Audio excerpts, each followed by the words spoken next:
Avui, que és 8M, us vull parlar d'una cosa que és realment important, que és la feminització dels cossos de seguretat i emergències del país. És imprescindible la feminització dels cossos de seguretat i emergències, no només per una qüestió de drets, de justícia, sinó també per fer-los més eficaços, perquè s'assemblin més a la societat a la qual serveix. Per això, quan vam entrar al departament, vam aplicar la incorporació de nous agents, de Mossos, d'agents rurals i de bombers, una reserva de places del 40% per dones. I convocatòria a convocatòria anem revertint aquesta injustícia històrica. Penseu que hi havia un 2% de bomberes, un 21% de Mosses i només hi havia un 13% de dones que fossin agents rurals.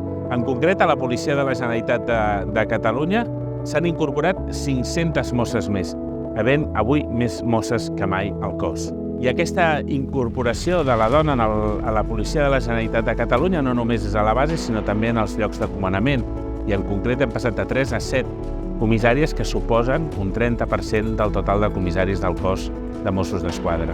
En el cas de bombers i bomberes, quan vam arribar, només hi havia un 2% de bomberes al cos. De fet, en aquesta darrera convocatòria s'incorporen més bomberes que les que hi havia al cos fins a l'any 22.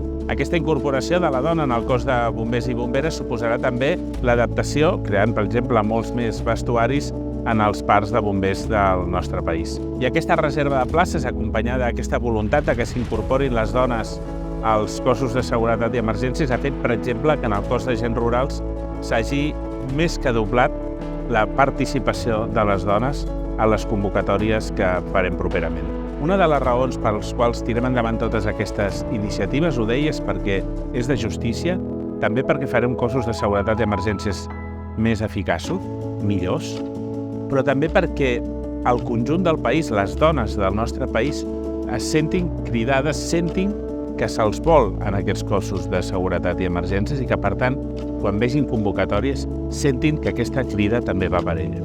Per tant, seguim aquest camí de creixement dels cossos de seguretat i emergències i us convidem a seguir-ho i a participar de les properes convocatòries si creieu que podeu servir al país des d'aquests cossos de seguretat i emergències.